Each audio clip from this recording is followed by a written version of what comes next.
Okay, so here we are in Photoshop, and you'll see this is, I can't remember whose comic this is. I think it's a combination of two people's comics. So we have a left page and a right page. So you can see down here from the last tutorial, I've got right page, left page, and then this layer here, all my colors are going on. What I usually do is on this right page, there's a little padlock here. I'm just going to lock that, and I'm going to lock that, just so accidentally I don't add color to any of those layers. So on this colors layer, already I started using, if you come up here, and actually what's good about this version of Photoshop, when you hover over any of the tools, so I'm hovered over the brush tool, a little video plays so you can kind of see what it does. The quick way of getting to the brush tool is you just hit B. So, you know, maybe for this project, if you're all the time back and forth to the brush tool, just hit B on your keyboard and it'll hop there. So I started the last time kind of colouring in this funny kind of, I don't know what he is, some weird kind of creature thing. Another thing, you can see there's my brush there, which is kind of really, really tiny. If you guys look down at your keyboard, and where the letter P is, next to the letter P there's brackets, okay? Left kind of brackets and right open brackets. If you press them, here's my brush, look at it there. When I press them, the brush gets bigger or smaller. So that can be kind of handy, just, you know, very quickly you can kind of make it bigger or smaller rather than going all the way up to the top. Okay, so we paint this guy in. So that's, you know, I showed you that the last week. So just to show you some of the brush options, when you click on any tool in Photoshop, so I'm just going to click on, say, this second tool, the marquee tool, the options up the top change. Okay, so it's similar to Illustrator in that way. So back to the brush tool, if you look up here, so there's some options, this kind of second little drop down here. If I scroll up and down there, okay, there's folders here, like, I assume you guys, yeah, you have the same. There's general brushes, dry media brushes, wet media brushes, special effect brushes. Let's look at dry media. So there's ones in here like if you want the look of a hard pencil or a HB pencil, charcoal, pastels. Let's look at wet media. You know, ink, a wet blender, oils, impressionist blender. There's a few. There's not loads, but there's enough to get you going anyway. Let's try one. Let's pick a dry media one. Let's go Pastel Palooza. Okay, Ultimate Pastel Palooza. Let's go for that. And if you want to change the size, if you didn't want to use the brackets, your size options are here, so I can make it bigger or smaller. I'm just going to leave it at that for now. Let's make it bigger. Yeah, okay. So let's go down here. So just have a look through some of those options. There might be just something in there like a dry brush that you want to use, or something with a little bit of texture rather than just a regular brush. The other tool that I want to show you, if I come over, let's look here. Okay, I'm just going to zoom in. I'm hitting Command and plus. Command and plus, or if you're on a PC, Control and plus, zooms in on the image. There's another tool here that you're going to find very handy. It's the third one down. It's called the Lasso Tool. Okay, now if I click onto that, there's a few options. There's the regular Lasso Tool, Polygon and Magnetic. I personally find the Polygon Lasso Tool, for a project like this, I find that one the handiest one to use. Okay, so I'm going to click onto that.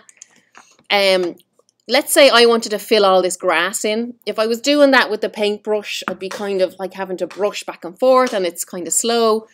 So with the Polygon Lasso Tool, you can kind of, if you watch what I'm doing, I'm just sort of clicking along, and what it's going to do is it's going to select, it's going to make a shape around the area that I want. And when I get to the end, you'll see, okay, let me just do it very quickly. I'm not being too precise, just to, okay, I don't know if you guys can, it's kind of hard to make out on the screen, but try it yourself when I'm finished doing this. When you go right back to where you started, you'll see a little circular shape will pop up around the Polygon Lasso Tool. Let me do it up here so you can see. Okay, see when I get back to the start, can you see the little circle pops up? So I know that I'm going back to the start. And what it does is, this little flashy kind of line is called an ant trail because it looks like little ants. Let me just, I'm going to do it quickly again here. I'll select all this grass. Okay, let's just do this kind of as quick as possible. So you just kind of click along, make sure something like that, and you guys probably can't see the circle, but I've gone right back to the start, so you can see I've selected around all of that.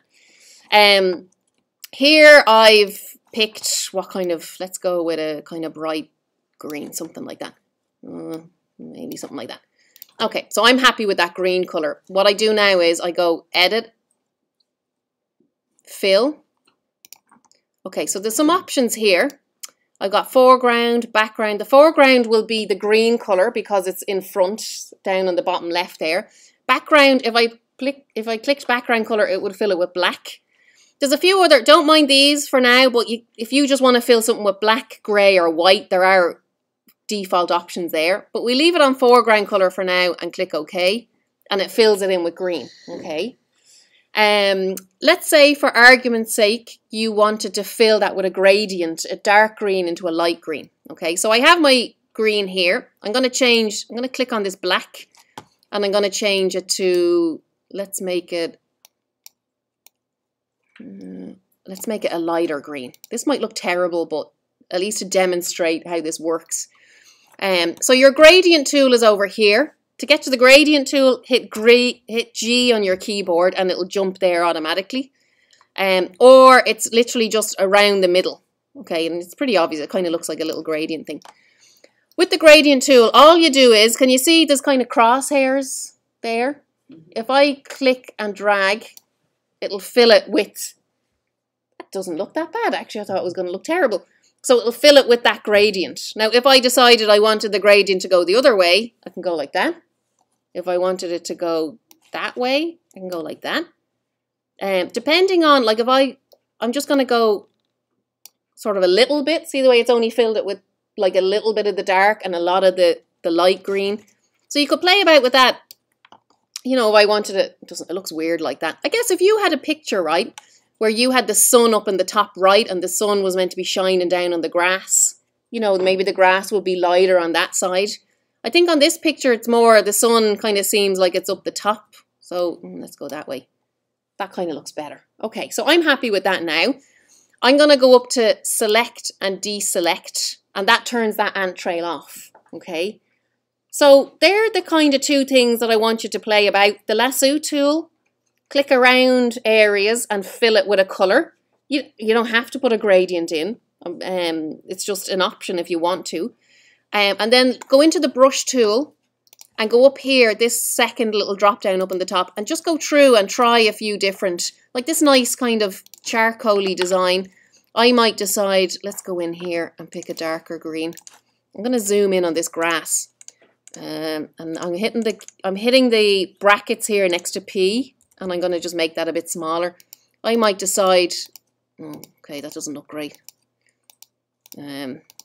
Sort of trying to make some dark grass there. Okay, it's not that bad. Let's go smaller. You know, I might decide with that charcoal-y kind of brush that I want to put some extra kind of grass leaves or something in. So just play about with them. You know, anything that you can do can be undone, okay?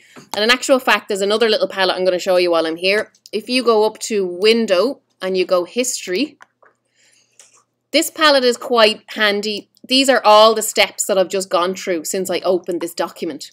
So if I did something, let me zoom out, that I really hated, I can sort of see the way I'm clicking along and it's undoing. I'm going to go all the way back. Okay, so I'm sort of undoing all of the steps that I don't like. So that can be quite handy as well.